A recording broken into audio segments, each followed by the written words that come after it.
Hello, Shadow Era community, and welcome back to State of the Era, the podcast presented by the A1 Alliance, bringing you the best Shadow Era discussion around. You are once again listening to the amazingly sexy voice of NinjaDucky. We've got a special guest from the design team who's at the Origins Game Fair, and we're going to hear all about what's going on with the release of the physical cards, with the promotion of the game at Origins, and all kinds of great stuff. So let's get started.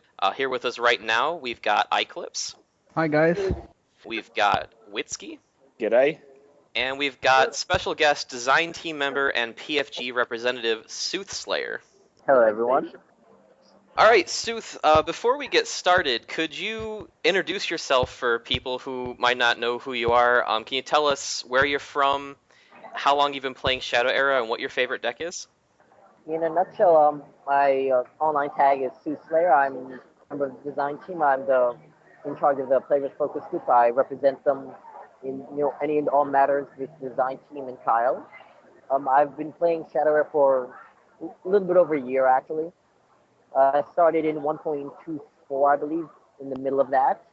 Been loving it ever since. I mean, I've had some lulls, some times where I wasn't as in love with it, but always stuck with it. It's a great game. Got tons of staying power. It's really amazing. My favorite deck of all time got to be 1.26 Jericho. That was my favorite deck. It was a strong, powerful deck, but it wasn't an auto.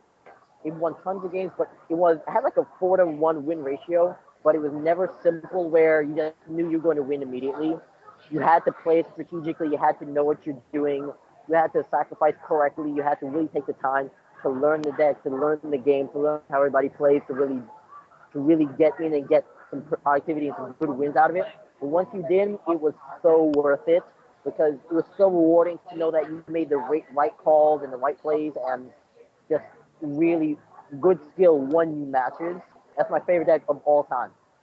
Yeah, I actually played a lot with Jericho in 1.26 as well, and he was really fun to play with.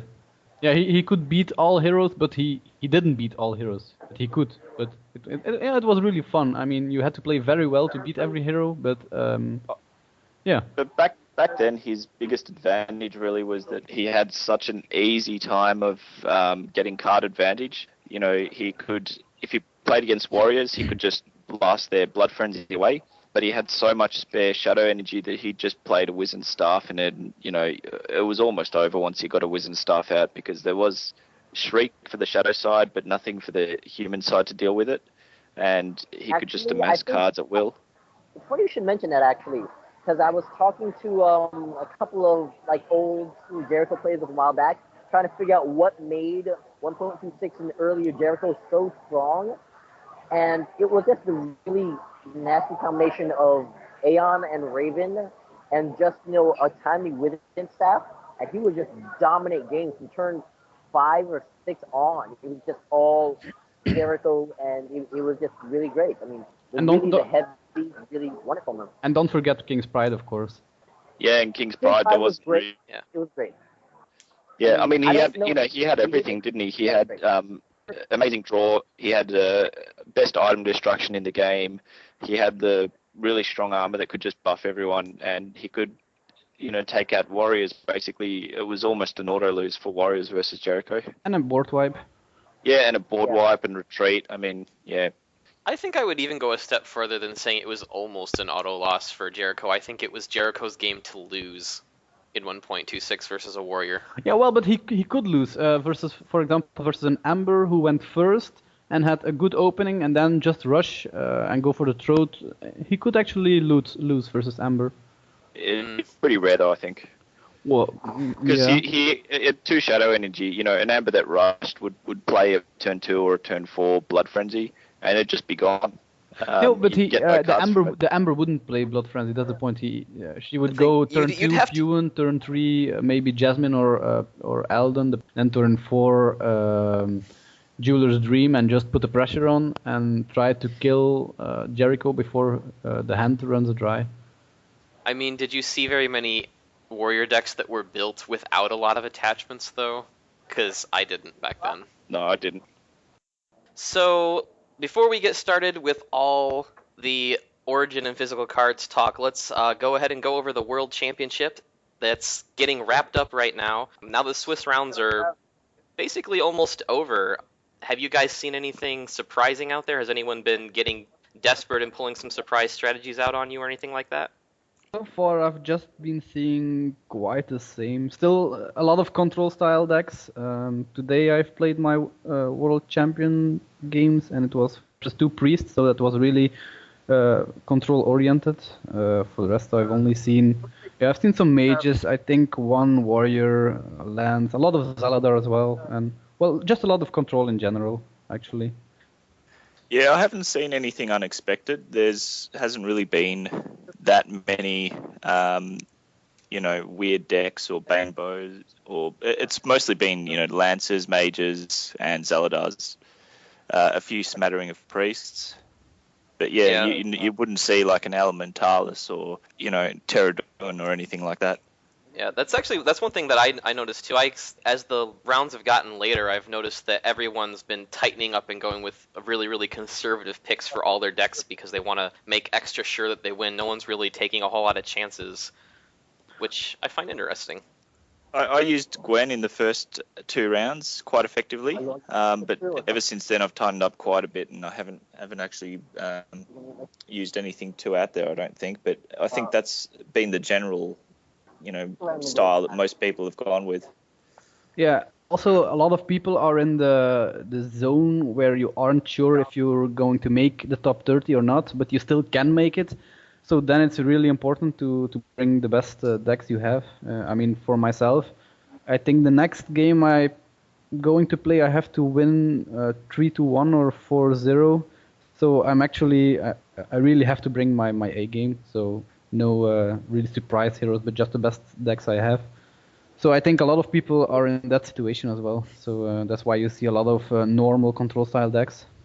So now that we know that some people are sort of in this gray zone where they're not sure if they're going to get in the top 30 or not, and so that's a pretty stressful place to be. But there are some people that are already have enough points that they're guaranteed to be in the top 30, and we know that. Looking over the rankings, is there anybody that you guys are paying special attention to going into the finals? Well, for me, let me open the championship page real quick. But Wtzky surprised me. And yeah, Sisyphus is doing well, but he always does well. So that it wasn't really a surprise. But I really look forward to seeing that guy play in the finals, actually. I think he has a big chance of winning, or at least getting far in the last 30.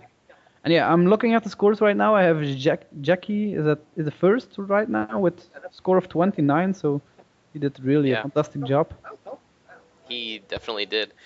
I'm actually very interested to see. Wtzky was one of the ones that I was keeping an eye on. I'm interested to see how he plays in the finals. And also, I've noticed a couple of KA players, which is a Chinese guild that's just starting to pop up in the community a little bit more. And they've got at least one guy who's guaranteed to be in the finals right now. And I'm really interested to see what he's playing and what he's going to be bringing to the final match.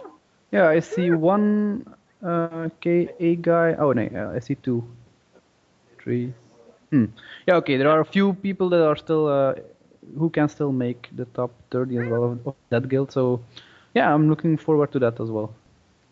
All right, so let's go ahead and move on to the exciting Origins Game Fair and the physical cards. Sooth, you're the only one of us who's coming live from Columbus, where Origins has just been happening. How's it been so far? It's actually been really amazing being here for a lot of reasons. Actually, it's just really amazing. What's gone down so far in the Shadow Era booth at Origins? Well, it took us a full day to get everything set up. But we have, a lot of really, a lot of you seen the artwork and the stuff that's been posted, a lot of pictures and stuff. We have a lot of, really big posters of Nishaven, Majaya, Zaldar. The Zaldar pictures, there's a lot of fans of the Zaldar artwork. It's actually, the most popular artwork we have right now, actually. Yeah, but he's really awesome. More popular than Yasmin. Oh, yesterday, I don't know. We had a young lady earlier come up next to our giant poster Majaya dressed as her, pose and take a picture, actually. Really? Yeah, you'd be surprised. The artwork's actually really drawing a lot of people. We weren't sure yesterday was gonna. We thought yesterday was gonna be a vendor day where the other vendors could kind of mingle amongst each other, but they kind of let some of the fans in, as you've obviously seen on the forums, where Orange Hat Guy came in and he was the first customer to come in and buy official Shadow Era cards.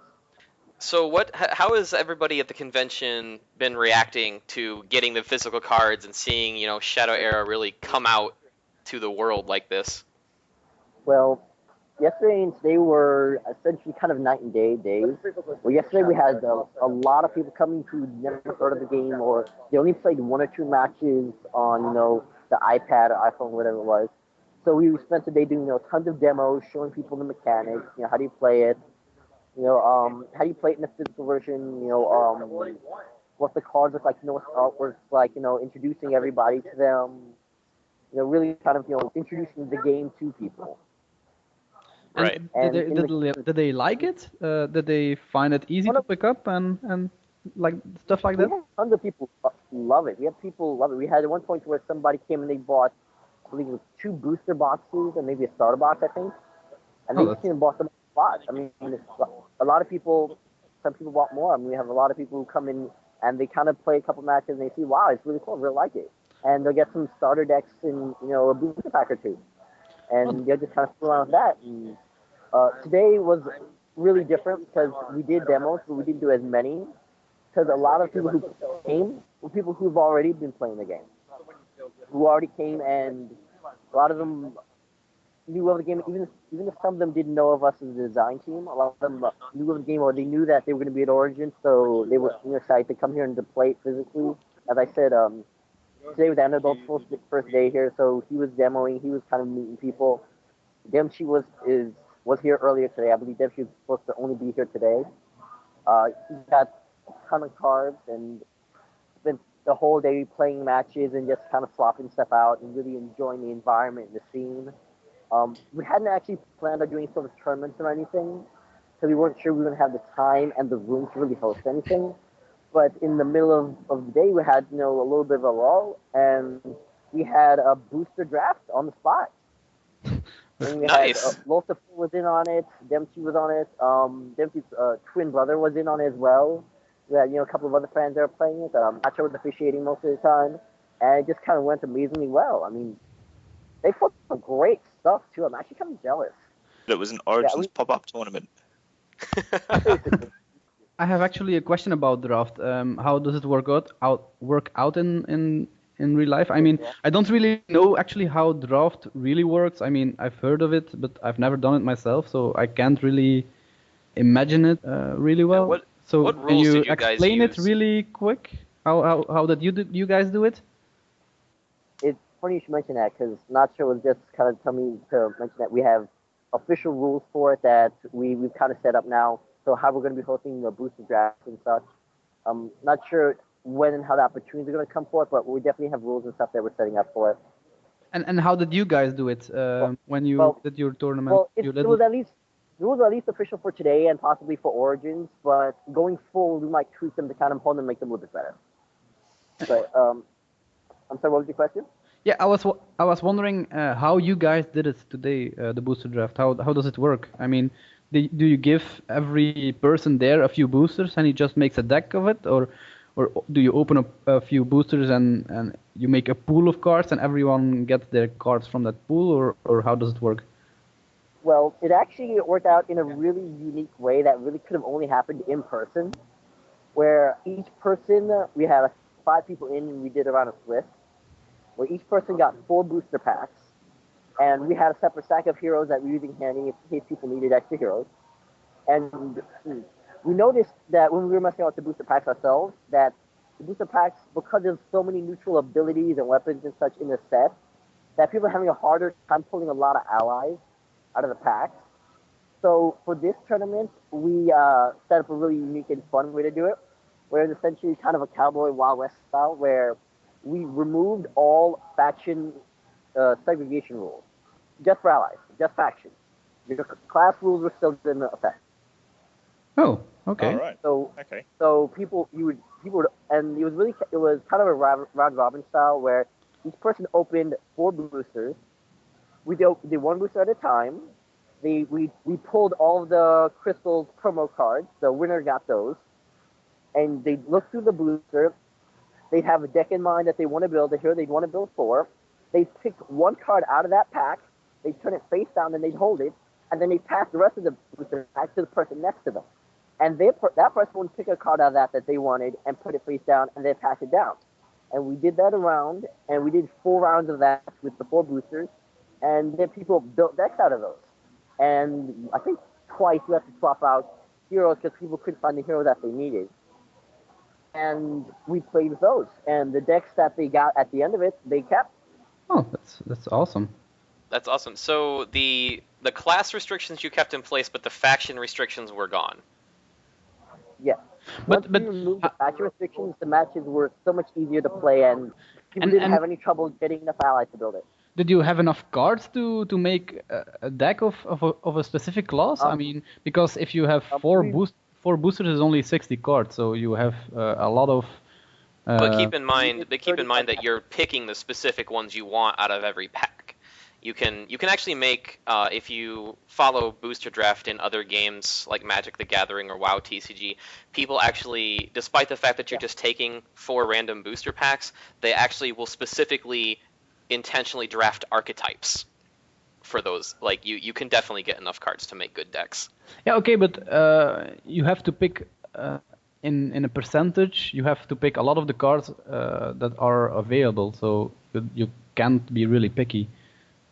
That's true. Well, the way it worked is because it was 4 boosters, which we ran the map. It's about 55 cards if you move the promos, or if you move the heroes. So we limited it to 30 card decks instead of 40. So everybody had enough. Oh yeah, okay. But if you add more boosters, then you can clearly have more restrictions and have it be 4 restrictions where it's like a regular match where faction restrictions are in effect, or you don't need round robin. You can tweak it. You can kind of mess with it a little bit. But that's what we did for today's booster draft match. It was pretty crazy, and people. It was one of the few times when I thought it was really cool to see people playing gargoyles and Aldens next to them, and that would be Alice, awesome. And Puins. Yeah, I would personally love to see a plasma behemoth behind an Aeon Stormcaller. That's like my dream. I dubbed it the most powerful combo the game has ever seen as a Lance deck portaling in an Aeon, and then the next one dropping an Augie behind it. Oh, right. Yeah, that would... broken. Lance in general, if you have Lance and then play Brutal Minotaur and haste it with your ability, that's a lot of damage. Yeah, that was a not sure idea. Lance and Brutal Minotaur, and that's such a beastly combo. Oh my goodness. Yeah, I can only imagine. I know when I'm going to get my cards, my physical cards, I'm going to do some crazy stuff as well. For example, a human versus shadow battle, but no other restrictions than that. Stuff like that. I imagine there will be some really great decks coming out of that sort of format there. Oh, and another thing I would really look forward to is, and maybe you guys could use that like tomorrow or something, is a 2 versus 2, just like that. We've actually kind of messed with that a little bit within the design team. We haven't had a lot of players who are interested in playing it and haven't got really set up yet. Actually at Origins.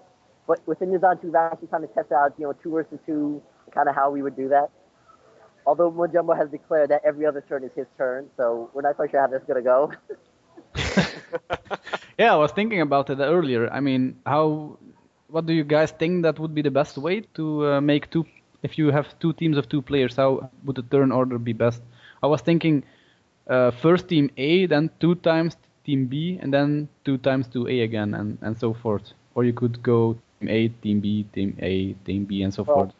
We haven't really set up any full ground rules for it yet. It's still very, very fresh, very new. I mean, you guys have to understand that. But yesterday was the first day the public had the cards, and the night before was the first time that we had the cards. So we're still only a slightly more seasoned than you guys. We're still getting used to them too. And as far as how you would organize the turns for 2 versus 2, I mean that's still very new. It's still not set. I mean, we were kind of trying where it's 1A goes, 1B goes, 2A goes, 2B goes, kind of that way of doing it. But you can still kind of float it around any way you feel comfortable with. Yeah, well, and especially in just with the physical cards, I guess you can make some small rules up as well. Definitely. I mean, when you're playing casually, you can really kind of tweak it to any way to make you happy. Again, it's just really really fresh and early that haven't set things up yet. Oh, and I have a small question about the booster itself. Kyle said that it was possible to get a foil out of a booster, but how big is the chance to get one out of a booster? Well, I actually asked Kyle about that, and he said the chance of getting a foil out of a booster is approximately 1 out of 5, approximately. A little up, a little down, but approximately 1 out of 5. Oh yeah, okay. And is an epic card also not 1 out of 5 or 1 out of 3? As far as epics and rare, I'm not sure how much harder it is to get an epic over a rare out of a booster pack. Well, I know as far as foils though, it's your chance of getting a foil of an epic card and your chance of getting foil of a rare card is the same, or hero. Because I know here, out of the 4 of us on the design team, 3 of us has already bought booster boxes while we were here. We couldn't resist, and we were pulling foils. They're so pretty. That's the background. Okay. I apologize. Would that be Nacho from the design team? That would be Nacho. He's much more the amazing, insane character in person than you could imagine him being on the phone. You have no idea. It's quite spectacular. Well, considering what he chose for his avatar on the forums, that doesn't surprise me. Yeah. But, I mean, out of the booster boxes the 3 of us on the design team got, each one of us pulled a foil hero and, 2 or 3 other foils. So when you get a foil out of a booster, is it always a random foil, so it can be a normal card or a hero as well? Well, the foils are always random, so it could be either a hero or one of the epic rares that was made into a foil. We have dubbed a rule amongst ourselves where if you pull a foil hero out of a pack, you have to build a deck for it. just out of the deck. This is why Nacho, who bought the first box, pulled a foil Pterodon out of one of his first few packs, and he has built a deck for it. And Mojumbo pulled a foil Elementalis, and he built a deck for it. And I pulled a foil Logan, which I'm trying to barter for a foil Jericho, but I'm probably going to build a foil Logan deck now. and one. Do you think that those decks will perform better because their heroes are foiled? I'm not sure, but there have been some gorgeous foils pulled so far. I've seen 2 foil Spell Eater bands. They're amazing. Foil Landline Nexus is just pretty. I was trying to negotiate for a foil Priest of Light earlier, but it is just entirely too beautiful to part with. I can imagine. That's actually one of the foils that I'm most looking forward to seeing when I get my cards. Priest of the Light. Yeah. It is so much more beautiful than a picture Tinderpick. It's insane. I know we each got several foils. I pulled like 5 out of a box. I know Nacho pulled 4, and I think the Jumbo pulled 4. So out of a box of 24 packs, it is roughly about 5. Roughly about 1 to 5 ratio. I love how these foils are actually rare. I mean, especially they also when they'll be available in the digital game, they'll actually be a lot rarer and harder to get than the normal epic and rares. So yeah, I can't wait to get the digital foils. Yeah, me too. I'm actually really looking forward to that. Yeah, and it's going to be soon, isn't it? It was supposed to be previous week. No, this week. I think this week. Yeah. But yeah, everything's always a little bit delayed, so but we're used to that. Oh yeah, I had one last question about the foils. If you get a foil in a booster pack, does it replace the rare that you get or the hero that you get? So for example, in every booster there is a rare card and a hero. But if you get a foiled hero, for example, does it replace the hero or does it replace the rare or epic card that you get in the booster? Actually, Actually, no. It's actually a really good deal because the foil replaces just another common in the deck. You still get the rare, a hero, and the foil. Oh, that's really awesome. So if I could theoretically pull a foil Priest of the Light and still have another rare in the pack? Yes, we have done that several times. That is actually really awesome. Not very many games work like that. Yeah, no, that's very cool. Yeah. On a side note, we have dubbed that what, as amongst the design team, our most looked forward to foil is the foil King's Pride. Has anyone pulled that yet? No, we haven't, and we were hoping for it. We haven't even seen it yet. My foil Aeon is the rarest foil we've pulled so far, and I had everybody shine that. Well, but didn't Kyle have a sample of all the foil cards? He does, and he has them in his room, and sadly I haven't been able to go through and see them all. But the rest of his team has gone through and they've seen them. Oh yeah, okay. He's got them locked away in a safe. Yeah, I was thinking he's not going to part with those.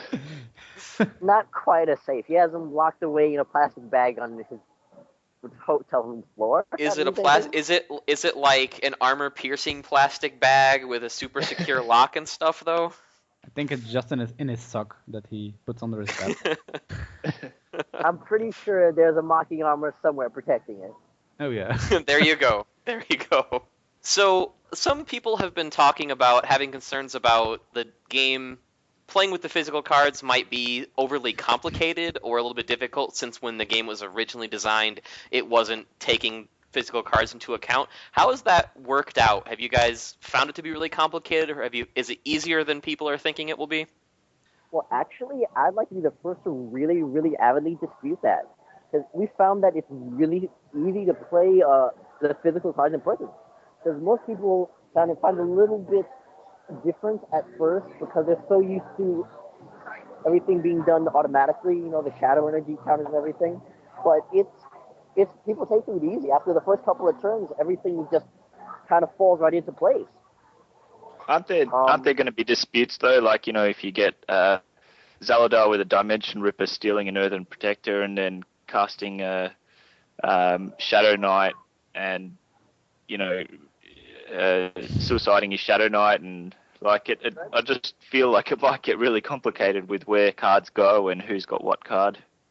Well, we've tried we haven't played a whole lot of matches with other people where Dimension Ripper has come up yet, but in the one or two matches where I did play it, for demonstration purposes, I was trying to avoid using Dimension Ripper because for people who've never played the game before, it's a little bit confusing. But for the people who have played the game, it's pretty simple. Everybody's actually really, really happy and really enjoying it. We haven't had a whole lot of disputes, a whole lot of issues. And how does health counting work? Is it just with every time you get hit, you put counters on your hero card, or how does it work?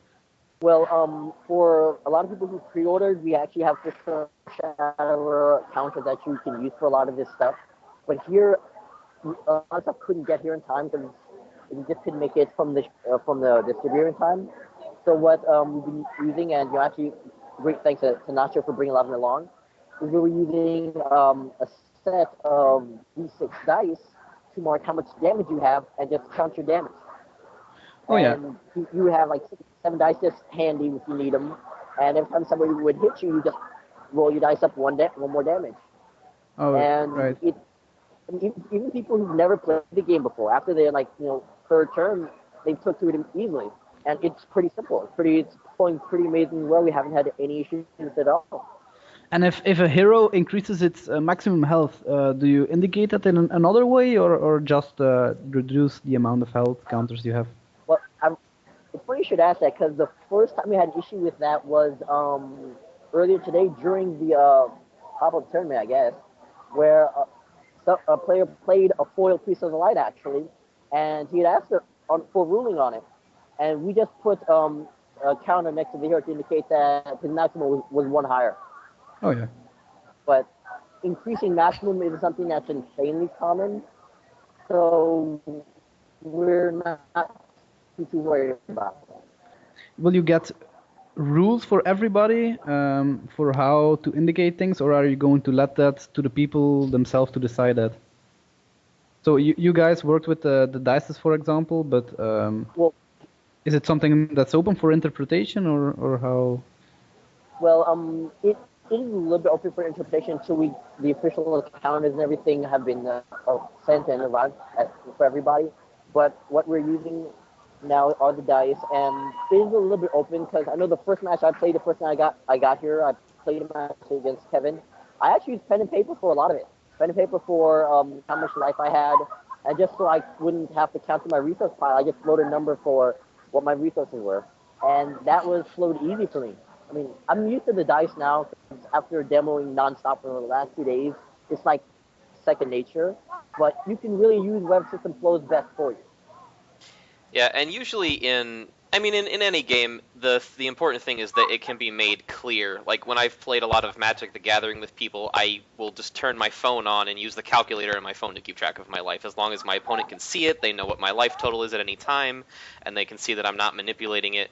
That's what's important, is that everybody knows what's going on. Absolutely. Obviously, we try to avoid calculators, especially for any sort of official anything, because with calculators, one calculating mistake and maybe you forgot the number, maybe you weren't sure. We find it's just easier to write it down, so you have a bit of a paper trail of what happened. Did you take the 2 damage when you were supposed to, or did you not? Were you not taking off your damage from a blood frenzy or something like that nature? Content paper would be really reliable. Gotcha. Yeah, because some cards seem a little bit more difficult to write down. For example, a Blood Frenzy, you have to subtract 1 health every turn, and to keep track of it, I think that would be that isn't that easy. Yeah, not that easy. Actually, people have kept track of it really well. Actually, people have done pretty amazing. I mean, and I'm not talking about people who are all the forum guys, KML guys who've been playing it forever. I'm talking about just random new people who've come to the booth who only played a couple of other card games. They're keeping track of it really well. After the second or third turn, they're keeping up with the shadow energy. They're keeping track of whenever it is they get damaged. They're keeping track of anything else they need to do. Now, this is kind of getting into another question that I had down for this episode. We've touched on this a little bit, but specifically from the people who've never seen Shadowrun before, didn't know what it was, and they've just seen this giant booth with this really cool art at the convention. What's their reaction been like? What's it been like to be introducing people to Shadow Era? How's that gone? Well, from their end, a lot of them have had really great positive reactions to it. A lot of them really loved it. We've done full demos where we explain some of the rules, the mechanics of the game, what separates it from other games, the different aspects of it, and we play through, a demo game or two with them, kind of show them how it goes and differences between the heroes and such. And they've really loved it. A lot of them said, this is kind of awesome. I'm going to get a deck for me and a friend of mine. Or I'm going to see if I can, get decks for my wife and I to kind of try so we can get into it more. And most common thing is people will try it out and love it, and they'll get 2 starter decks and a couple booster packs, and they'll just kind of be on their way to happily. These are people who never played the game before. These people who just came across it today. There are some people who come in and buy more than that, but the most common thing is just coming in and trying it, loving it, and buying a starter deck yourself. And do these people, do you tell them about the forums and the online game and get them signed up to that as well to expand the online part of it too?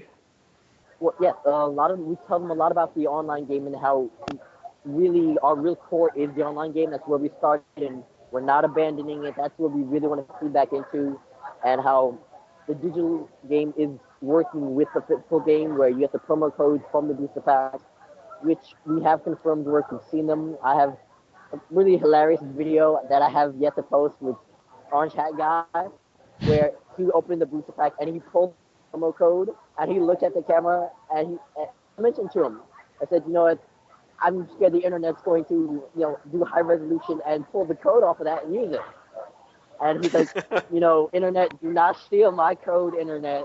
And he goes, that's your thing. So he's an amazing guy. It was really a beautiful pleasure to meet him. He's kind of awesome. And does he wear an orange hat? He does. About 80% of the time you see he was wearing his orange hat, and it's kind of amazing. I'm glad that the orange hat's not just a myth. I would have been disappointed by that. It looks exactly like the hat in his avatar. I'm actually pretty pleased that he's exactly as advertised. Does he by any chance have some Dutch roots, perhaps? Because Dutch people also have orange as their... they have orange as their national color, actually. They use orange for almost everything. For example, their soccer team is completely in orange and stuff like that. I am not sure of his route. I'm really not sure. I know he and I. It was the Soothslyr is not prepared to comment on the national origins of any Shadow Era players. I will say that the first official fan game played was he and I. When he came in yesterday morning, the second the doors opened, a minute later he was at our booth saying, "I want to be the first fan to buy the cards." And he bought them, and he bought, I think, a booster pack or two and a starter deck. He bought a pre-starter deck, and he sat down, he went through the opening pack, he loved what he got, and he and I sat down and we played a game. And we just kind of chatted up and enjoyed how it goes. And I showed him the system we had set up, and a couple of turns in, he was loving it. He was taking to it. And it's funny because we've all kind of come to realize that the online game meta is not the same as the physical game meta. Because in the online game, it's not too difficult to get a full set, whereas the physical game meta, it's a bit more challenging. So people are kind of building more creative builds and more, using a lot more cards you wouldn't usually see in the online game.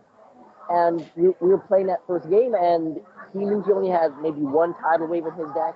He was running a Jericho, by the way. I was running a Logan. He knew he had maybe one tidal wave in his deck, and a couple of smites and some stuff that he wasn't used to using in his standard deck. And it just kind of, showed the different way you play in person. There was a lot of fun jokes and banter going between us, kind of stuff that you never could get in an online game. If you only get started in the online game, I mean, then it's also like that. Could you say it one more time?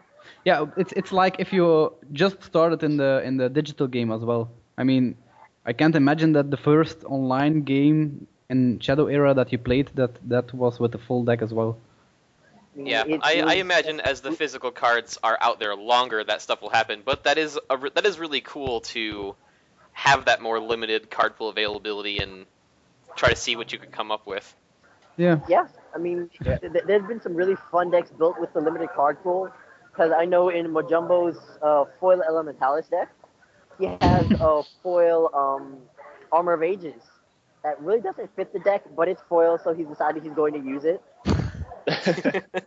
So that's valid argument. I've been down that road before. We've deemed that a valid argument. I mean, I'm currently working on a priest deck myself because in my boost packs I got a bunch of the priest cards and 2 Aeons, one of them being foil, so the gods have dubbed that I have to build a priest deck, so I'm just working on that. So it's definitely a little bit different in the physical game because you can kind of construct things in a little bit different way, and it definitely challenges your deck building a little bit. And it's nowhere near as because there isn't a ranking system in person where you have to worry about your ranking going down if you lose. It's it's a lot more freewheeling, a lot more fun.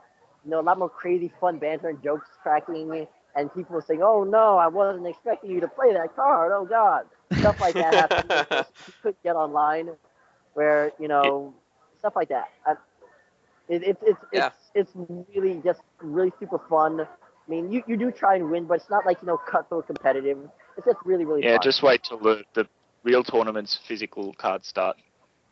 Yeah, that's gonna be a bit more competitive, but. We had a conversation about that within the design team where the physical tournaments, official tournaments are definitely going to be, a big thing, and it's going to be awesome to have people do them. We expect to be a little bit different than the online tournaments where in the physical tournaments you can't exactly scout your opponents, where a lot of people do in the online tournaments. And the different metas physically depend upon your neighborhood and your region and where you play locally with your buddies kind of form. So it'll be definitely much more of an element of surprise in a lot of the official tournaments as they come along. So we're definitely looking forward to having the popularity so we can really branch out into that. I was actually thinking you could also play the physical cards, but through a webcam. So you could get in front of your computer and play with your deck versus another person on the other side of the world, but through the webcam. with physical cards. A hybrid of digital and physical. Yeah. Could you guys include something like that in the Shadow Era app? You would have to really consult with Kyle about that. That's a Kyle issue. We're, as a design team, our job is like content creation, ideas, and making tons of content for that. Adding new features to the server, that's kind of a Kyle thing. All right, well, we'll have to see if we can get on Kyle about webcam support, because that, I think, is a big deal. That's an idea that's going somewhere. I have a question about Kyle, actually. When you're there at Origins, does he have another job as you guys, or does he actually just do the same as you, promoting the game and stuff like that, or does he have a more specific role since he's actually the leader of Shadow Era? He's sitting there with a pen signing everything. Well, actually, he's not signing as much as you think, because I found out from Majumbo and Nacho and Seb that right before I got here, he worked his wrist to the bone, signing a massive stack of cards just to give out at the convention to anybody who wants them. Yeah, people come by saying, could you sign my foil for me? Could you sign my card for me? It's good to shake your hand. It's good to finally meet you. It's been great to have him do that. As far as his role in the actual booth in the convention, within Design Team, we're doing a lot of demos and talking to a lot of people about what their what kind of cards and stuff they could use. He's essentially doing the same. He hasn't really done a lot of demos so far, but he's definitely been working the front of the booth. Talking to customers. Talking about the product and what the goals of the product are. And how much we believe in it, and how we have a lot of stuff we're going to do for the future. And really kind of talk to people, what kind of personality like, and kind of stuff that how we tailor the game to different kind of personalities and stuff. He's really been hands-on with the customers. Really kind of an amazing thing to see. All right. Well, before we move on to our next set of topics, Sooth, is there anything else that you would like to add about Origins? Any particular Soothly observations? Yeah, maybe some promotion or something like that. It's still 2 days left. The tournament that we had today, the booster draft, we weren't actually scheduled to have today. We were supposed to have something tomorrow. I know they had posted something in the forums about essentially a meet and beat type of thing where people meet up, they trade cards, they kind of crack jokes, they play games. Kind of a pseudo booster draft kind of thing that they were going to do tomorrow. And there was just a huge demand for it today. We had tons of people coming. I mean, we've actually had some actual like retail company guys come up to our booth today and say, wow, there's a lot of people at your booth, a lot of people are playing, they're laughing, they're smiling, they're having fun. There's a lot of interest. It's great. I want to carry your product. I want to get your game into my store. So we've had a lot of interest from it. We've done really well. We did, we're doing really well. The product's actually really selling really well, flying off the shelves. I will say that as an observation, the art is really a big seller because other people are loving the artwork for the Elementalis booster box, and just the way it's built is just really intriguing them, and it's flying off the shelves. We're actually running out of it. I mean, it's there's a lot of great stuff coming. It's really an amazing experience to really be here with the team working for it. Or, working with Kyle, kind of cracking jokes with everybody, cracking jokes with the fans. Really sharing this experience with everybody because this is really, about the fans. This is really for the fans. The fans really wanted this. They wanted the physical product. They really showed. They really committed. We by far exceeded what our goal was to raise money, and the fans are showing that it really matters to them. They really couldn't wait for this product. Even fans who had already pre-ordered, booster boxes and physical sets are still coming out here and saying, you know what, this is so amazing. I can't even wait. I'm just going to buy some packs while I'm here. It's just so amazing. I mean, it's an amazing experience to really, in person, talk to people, introduce ourselves to people, crack jokes, share stories. It's a great thing. It's really amazing. That's awesome that it's taking off that well. I'm excited to see where the physical product goes from here. Yeah, me too. Yeah, I mean, we've met some other card game designers, and we've kind of had some fun chats. We've spoken to Kyle about some of the other projects and the kind of stuff that he does, and kind of learned more about Wulven Studios and the card game community actually. So it's really kind of cool. That's awesome. Cool. All right, now for our next set of topics, I mentioned at the start that Soothslyr is not only on the design team, he is the head of the PFG. Now, some people might not know what the PFG is, so Sooth, do you want to just give a quick explanation of what is the PFG and what do you do for it? The PFG is an acronym. It stands for Players Focus Group, and it was founded, I believe, late last December. And the main design of the PFG, of the Players Focus Group, is to, after the design team and Kyle has come up with some content, sets, all sorts of other stuff, which I cannot talk about now. When we come up with all sorts of content and stuff, sorry about that, guys. When you come up with content and stuff that we've designed, we have our hearts and we believe in, we really think it's going to be good for the community. We have the Players Focus Group, which is a focus group by all definition. We can come up and they get access to it. They test it in the early phase, the beta phase, where there's still a lot to be changed. We're not sure exactly what the balance is. We're not sure exactly if we're filling the needs, if it's exactly what they want. They come in, they test it. They tell us what their thoughts are. Do they think we're filling a need? Do they think that something's missing? And is it balanced? And we take their input and we kind of run around each other, kind of see what our thoughts are on it. We kind of tweak things a little bit, bring it back to them, test it again, and over time, we really kind of bounce it out and build, solid quality product for it.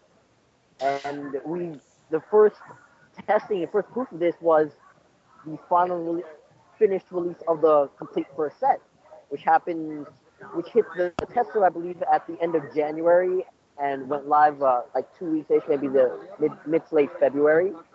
And the final set, the PFGs were given access to it to some of the newer cards that were added to it, and we worked with them closely, talking daily all the time, just testing everything and just balancing it out. And they spoke to us, they gave us their input, said what they liked, what they didn't like, what they wanted to see. We took that to heart. We tweak things, went through different versions of it, and came up with a great product.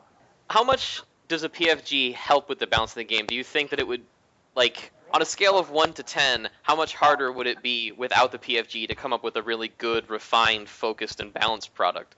Well, the PFG plays a huge role, because we as, the design team and Kyle, we have our view for, how we want the heroes to kind of play and the difference between them, and where we want the real differences to go, and the real faith and, real design of the set to be. However, the PFG, they don't know a whole good chunk of that. So this comes from the player's perspective of, is it any good? Does it, is it the kind of style I want to play? Does it help? Does it help me in the ways I want to be helped? And it's coming from just a fresh mindset. And that really helps things because they can look at it from an objective mindset, where sometimes we all agree on things and we all kind of get stuck in this creative whirlwind where it's just idealism of just awesome ideas. And they kind of ground that in reality of, well, that's a great idea, but I don't know if that's really helping me win my matches, or if that's something that really puts me in a fun position where I'm having any fun. And they can really kind of help us, see how on a wider base fans would really see things. And we use that to help us really kind of make sure everything's palatable to everybody and it's really what everybody's going to enjoy. Now, I think Wtzky and iClipse, you guys were both in at least one PFG. Yeah. Am I right about that? that? That's right.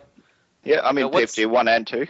So what's it been like being in the PFG from a player's perspective?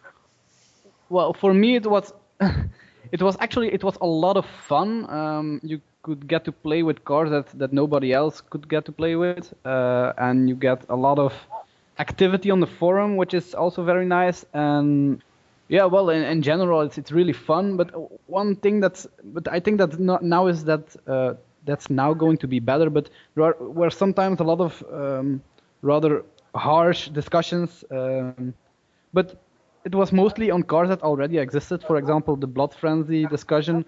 We had a huge discussion about that. But I think most people just defended it very fiercely because it was an already existing card. And with the next PFG, the one that started a month ago, that won't happen because it's all cards are new cards and people don't have really an emotional bandwidth with certain cards. So I think that will be a lot better. Yeah, I agree. I think that was the problem was that there was changes coming to existing cards which people were used to and were using in their decks, and everyone was, saying, no, that's going to ruin my deck, or that's going to ruin how this hero is played. Whereas when the new cards come out for PFG2 to test, no one knows what the meta is going to be like and how these cards are going to play and interact with all the old cards. We have a theoretical idea, but until you actually test them, there's absolutely no telling, which cards are going to be awesome and which cards are going to be crap. And I don't think there's going to be as many heated debates on, should we change this card or that card? Because when I remember my PFG1 experience, most of the debates were for old cards, and when changes were sort of proposed for the newer cards, most of them were agreed upon. For example, Cobra Demon was ridiculously powerful when the first iteration, or whatever you want to call it, was created. And I think pretty much everyone quickly came to the consensus that something needs to be changed. And it was quite fun seeing the different changes that occurred and how the design team handled it. Yeah, maybe just as a reference for the people that don't know how powerful Cobra Demon was, it was a protector shadow ally, so I think it had 5 health, and so it, yeah? I was going to say that, so as far as Cobra Demon goes, the original design of it, which I'm not sure if this design team is designed or not, so I really won't comment on that. Because it might have been one of our wonderful ideas that just didn't pan out, or it might have been an idea from previous that didn't pan out as well. But the original design of the original Cobra Demon was a 1/5, 1 attack, 5 health protector. No, it was actually it was 1/4. Actually, 1/4. It was one attack, 4 protector with a poison. If the damage you poisoned you, it was not unique. And I don't remember if it had Defender. I think it had. It didn't. Well, it might not have had Defender in its original. The very first version I saw of Cobra Demon, and that was just when the art was released, was a 1/6 ally. It had 6 health, and also Defender. No protector. Yeah, no, it didn't have both at once. The very first version had Defender. It was very strong because you could just drop it. It would protect all your allies, and then you could poison the hero. And people had to get rid of it, but often to get rid of it, they would incur poison on their hero and allies. So it was very strong. Well, the main problem with the original Cobra was Gravebone and Moonstalker, because Moonstalker would play Cobra and then use their ability to protect it for 1, 2, 3 turns in a row. And they would go Cobra, Pilot Behemoth, and then Argloth, and that was just game over for anybody they played, because they'd have to get rid of the Cobra before they did anything else. And it just became a death race who could get Cobra out first and protect it. Oh, and also don't forget that... Well, I was going to say that Graybone was insanely strong because he was running 4 Cobras and 4, 3, 4 Argloths, where he would cast an Argloth and he would resurrect the Cobra in front of it, and that would cause a lot of trouble for a lot of different heroes who didn't have an insta-kill to keep removing the Cobra. Don't forget that Argloth also was a little bit more powerful then.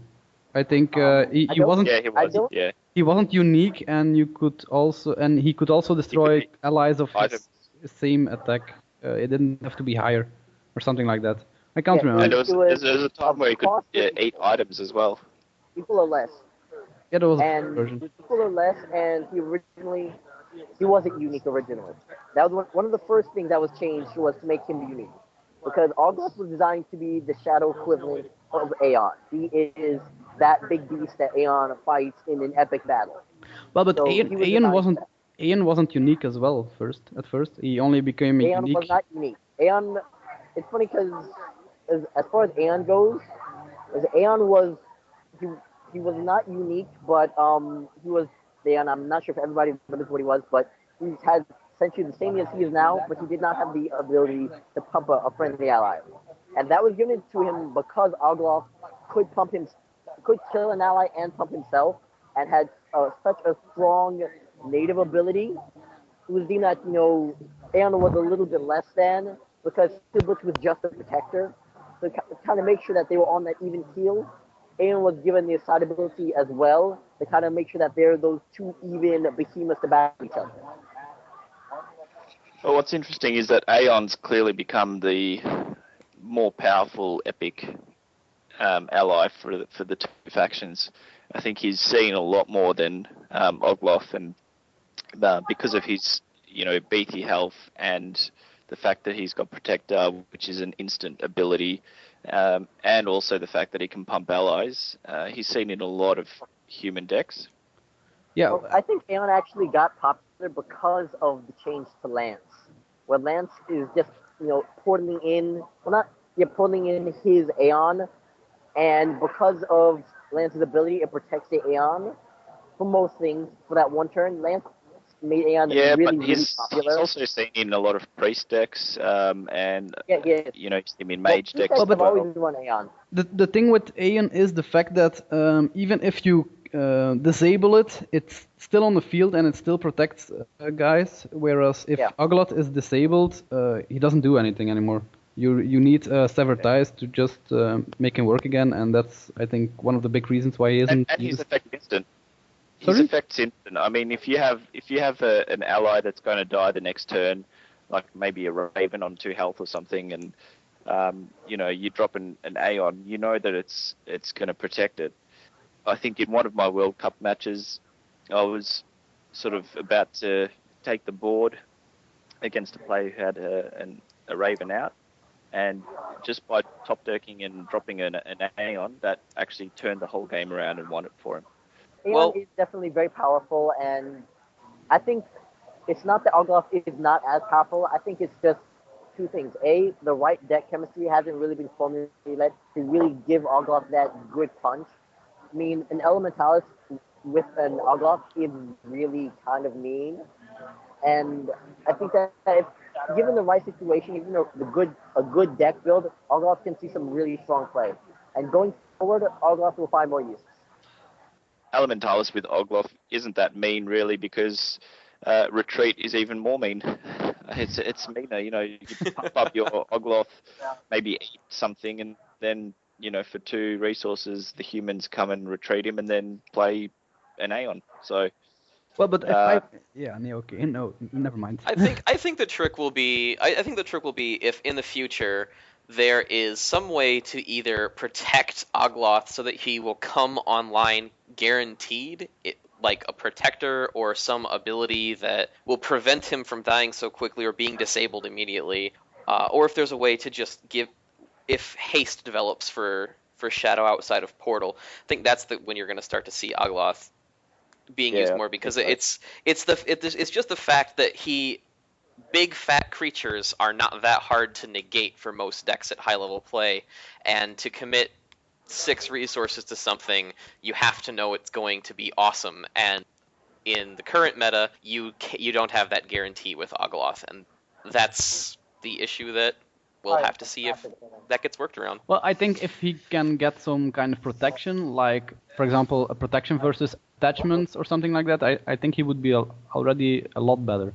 Alright, I am giving you guys a bit of forewarning. Inside of the next 15 minutes, I do have to go, because as a team, the design team, we're doing another interview for a radio show, so inside 15 minutes, I do have to head out.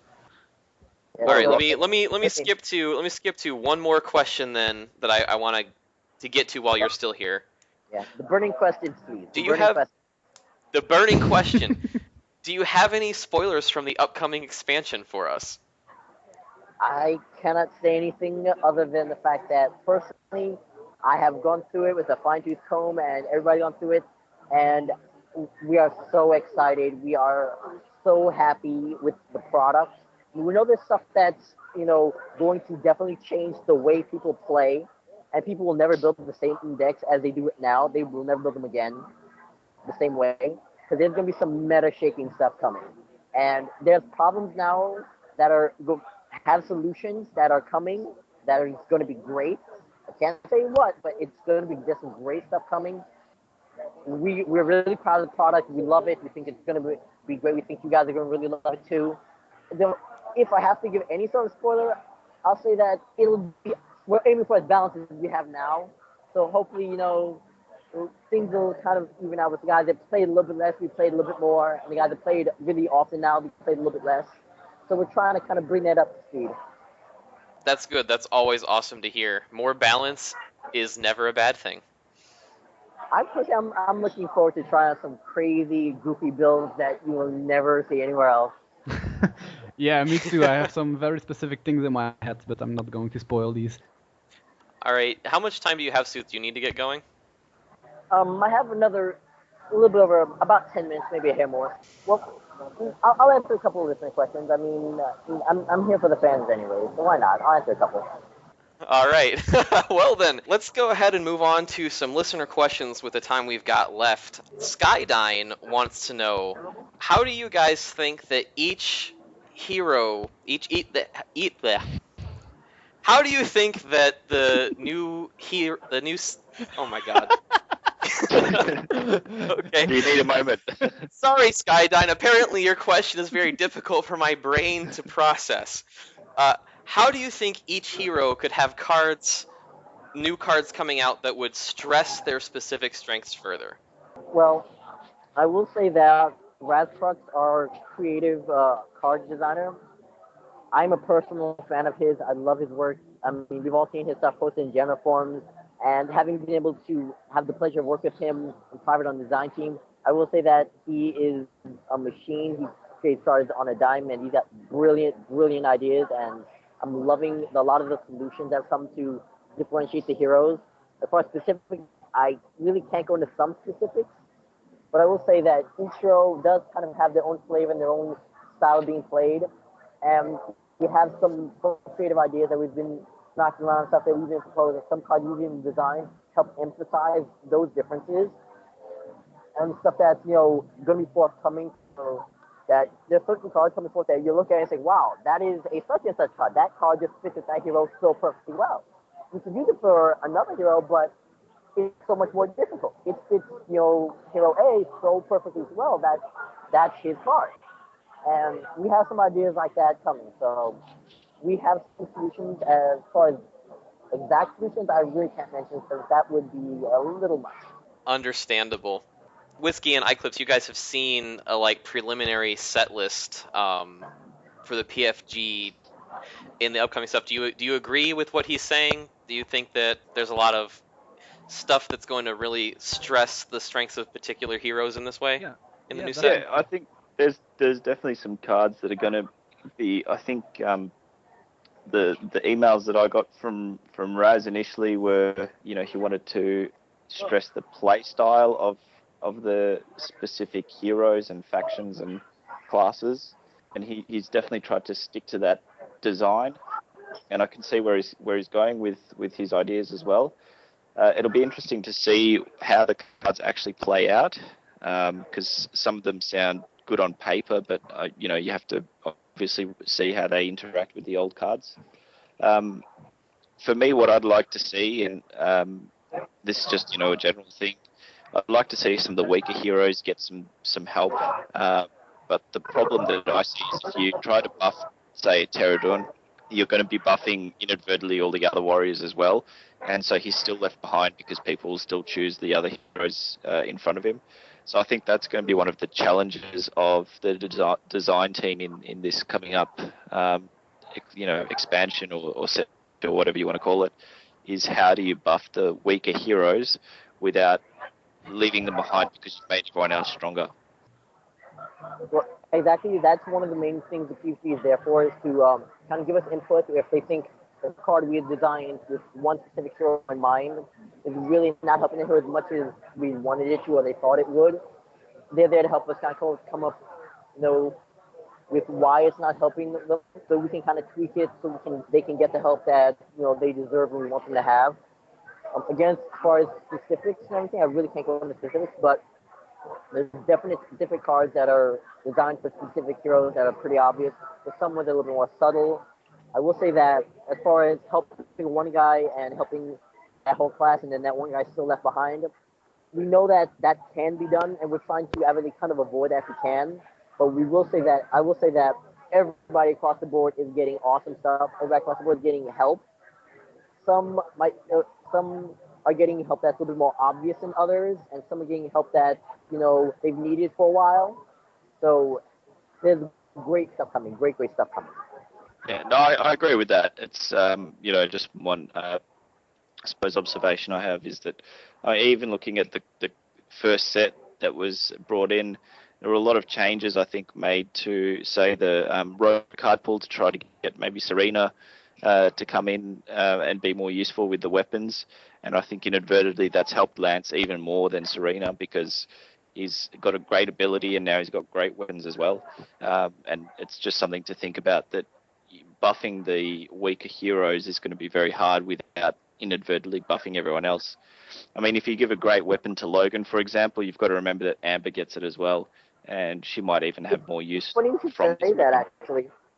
It's funny you say that because we've actually had these exact same discussions in the design team over several months, and we have some pretty creative solutions for that. Where there's certain cards that certain heroes like, wow, why would I use that? It's either redundant or it hurts my playstyle so much where unless I'm really dramatically trying to sabotage myself, there's no reason for me to run that. Whereas for another hero, it's like, wow, that enhances my native hero ability, that enhances how I can train my heroes combos, and that works so much better. We try to have some really creative designs that are deterrent for certain heroes to use them, that are for the class technically, but for certain heroes, it doesn't help them a lot. But for other ones, it helps immensely. We have some stuff designed that we have some really creative, great ideas to do that way. Again, Sebastian is a creative genius. He's a machine. I love him to pieces. He's great. Him and Anorak as well, who they design cards together. Who I just keep mentioning Raspuck, Sebastian, because he's sitting in front of me. So Anorak is towards your face or something. Not exactly. He's eating guacamole, so not exactly. Eating guacamole and holding a gun are really similar in a lot of ways. I couldn't tell at first. I had to really think about it, but yes, it is guacamole. It is indeed guacamole he's eating. I'm concerned what else you might have thought that was going to be. I don't know. I'm not looking that hard. All right, so moving on to the next listener question. TJ Ace wants to know, in 1.5 we have pretty much the most balanced version so far of the game, but if you could only choose one hero to say this about, which hero do you think is the best in version 1.5? Well, for me, I think that's Zaladar. With him, you can make his deck run versus every other hero, and he doesn't really have a bad matchup. I mean, you could maybe say that Moonstalker is a bad matchup, but well, if you run your deck the right way, you can certainly circumvent that the bad matchup.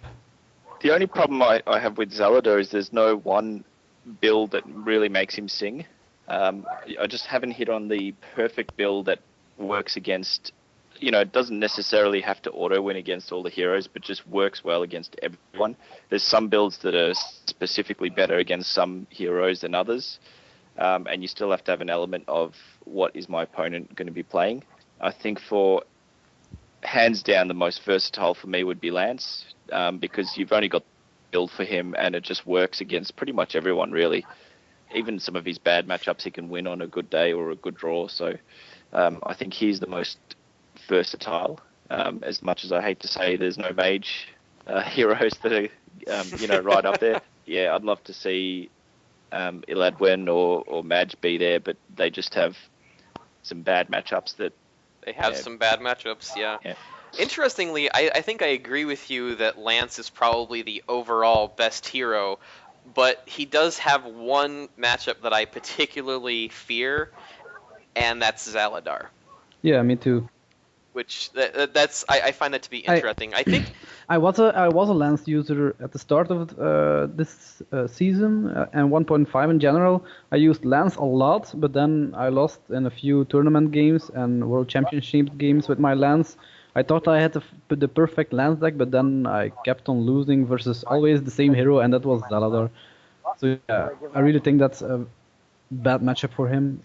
Yeah. That isn't I think the thing that makes this question so difficult to answer, I mean, I would probably go with either Lance or Zaladar. I'm not sure which one I would lock in for that, but the interesting thing is that there's no such thing as a hero without at least one or two bad matchups. Everybody has, like, no matter how you build your deck, for any hero, there's going to be something that's commonly played that will be a horrific matchup for you. So it's really hard, in other games, the thing that's the best deck is the deck that has no particular bad matchups. It's generally good against everything unless you specifically tech against it, and there's no deck like that in Shadow Era. Yeah, I think the other interesting hero for me, and I know I've had many of an argument with Jackie about this hero as well, is Amber. You'd think Amber, has some bad matchups there with Moonstalker, but actually Jackie proved that a really well finely tuned Amber can beat a Moonstalker as well, because he won a pop-up tournament where I think it was the final or the semi-final, he blitzed a Moonstalker, I think 2-0. So Amber's actually quite powerful as well, and one of the ones people don't really think about. I haven't seen that happen, actually. I mean, not that I don't believe it, but I'm actually quite curious to how an Amber plays that can beat a Moonstalker. Yeah, I mean, I think that was one of the big talking points that came out of that pop-up was, he actually beat a Moonstalker quite. I mean, it wasn't easy, the games, if you actually go and look at them, but on paper it looks like it was quite easily, because I believe it was 2-0. And on what does a number like that focus? Fatties, like Aeon and so, or Rush, or is it secret? Look, I would, without giving away, his deck list, because I don't have permission to do so. I think it's just a very well balanced deck, and he's actually really thinks about each turn quite analytically, and what he wants out on each turn in every game. So yeah, it surprised me as well, but it's one hero that I think is also right up there for being very strong, and well, and actually doesn't have a whole lot of bad matchups if you think about it. Just your standard Amber anyway. I do also have to note that the player itself also makes a big role in that, because Jackie is a really very strong player, and so that helps a lot as well. Absolutely, and I think he's grown up with Amber, so to speak. I think from memory that was his first deck. Played Amber the most, and everyone has that one hero that they can not relate to, but that they're just used to and that they know how to make work. I mean, no matter what, I can pretty much always go back to Eladwin, and I just know how to make her work in pretty much most games, so I think it's probably the same thing in that situation with him. So, Sooth, if you were going to have to vote for one hero you think that is the absolute best hero in the game, what would you pick? Well, first we got 2 votes for Lance and 1 vote for Zaladar right now. Well, firstly, I would have to, I'll say this, that we've shifted some things around here, and I do have a little bit more time for you guys. So what can I say? I love you guys, so I'll be hanging around for a little bit longer. That's a little more questions, kind of chat with you guys a little bit more. As far as best hero, I'm going to say that there isn't a best hero right now, because we've seen that a well-teched deck or a well-built deck with a really skilled hero or a player can really beat almost anything. As a perfect example, sitting and pick a hero. I have to pick a hero. I have to pick a hero. The question is, if you had to pick one hero, if you had to. He's being a design team member now. He's sort of sitting on the fence and saying they're all good. This happened when we talked to Gondorian.com as well. We were discussing which 5-cost allies we thought were the best, and he just sort of was like, well, they're all the best because we designed them and we made them balanced. But if we've got a gun to your head and you have to pick one that you think is the best. Yeah? I'm hard decision. I'm actually okay with best, saying that a well-teched Jaya deck can beat anything. Right? Yeah, that's interesting. I thought Sooth was going to go for a priest. I was tempted to say, just to throw off the vote, I'll say Jericho. But I'm not kidding with that, but I really think that priests still have some very good options. I've made the Zana deck, and I have to say that it can beat almost every other deck. I mean, I'm not saying that it will beat every other deck, but it can. Okay, I'm going to go ahead, even though Otto couldn't make it here today. Otto, in your honor, I'm gonna go ahead and say this: if you were stuck with only one hero, and this is the hero you had to use for all your decks, which one would it be? Because I don't think it would be Zana. Well, yeah, that's a hard question. Yeah, okay, I don't think I would pick Zana, but I can say that Zana, I think she would be my second, or yeah, maybe second hero. I mean, if I play with my Zana, I can. Most people say they have trouble with rogues, for example, but I can say that I don't really have much trouble with them. It's a rather fair matchup, I would say that. It's not auto winner, so. But... Okay. Sorry. Yeah. Well, I'm saying that it's funny to say that because I think that Zana is very much so a sleeper. Because I have some friends of mine who play Zana, and I mean, a little bit of a shout out. Actually, my girlfriend plays Zana, and she loves it. That works for her, and she's perfectly happy getting. She's quite like 4, 5, 10, and 11 game win streaks on a quick match already with just Zana. I think Zana's a little bit of a sleeper because if you tech her well, she doesn't have any terrible matchups. No, I completely agree. Kind of allows her to stay in the game long enough so she can get what she needs out. And if you kind of build a good Zana and mess around with it and get it the way you want it and you're comfortable with it, it can flow really well. I mean, I can't see any style that a Zana can't beat with the priest card pool. Whereas there's certain other classes is with the current card pool have a lot of trouble with other matchups. An example would be a Lance against a Moonstalker, or Rogue as a whole against Wulven. Moonstalker specifically is a very, very tough matchup for them based upon their card pool. It's very difficult for them to do it with the cards in the first set. Whereas Azana, with the cards in the priest class alone, if you tech her well, she can still beat that. Or her worst matchup is like maybe an Amber.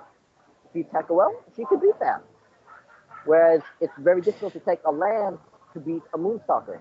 Whereas the match is going to take a long time. You have to wait for him to stop stalling, wait for him to stop hiding, and hopefully you get that one good turn shot where you can hit him hard. Whereas with Zana, you can really find doctor things if you have a really good deck. I've seen some really great ones. Really happy. Yeah, that's true. No, that's true. Yeah, well, he just really explains what I was thinking. So, thanks for that. and let's not skip over the other important bit of information we discovered there, that Sooth has a girlfriend that plays Shadow Era. Yeah, that's actually quite awesome. Yeah, that's true. Yeah. That's the big reveal for this episode. Is she on the forums, Sooth? She is currently not on the forums, and I'm not sure I would tell you if she was. But she does play, and she's bumped into some of you guys at one point or another. She's been playing for several months now. She's got some good experience. She still leans on me for some, advice and experience on playing, but she don't let her fool you. She's a lot better than she thinks she is. I will not tell you her in-game name, although she will probably welcome the friends and the crazy people.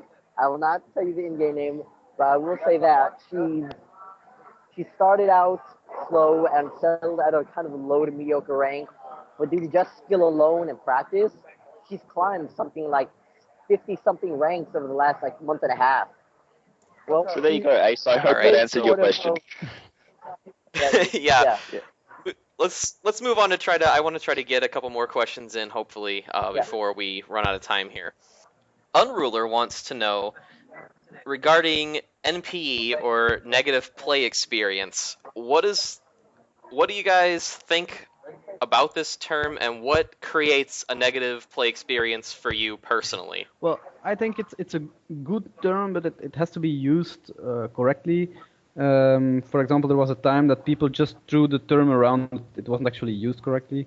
For me, a negative play experience would be that your opponent, a very specific opponent, would always get a lock on you, a very hard lock to get out of, and you have no options to get out of it, even with tweaking your deck. And maybe you could get out of it with tweaking like 10 cards out of your deck, but then your deck is completely unviable versus all other heroes.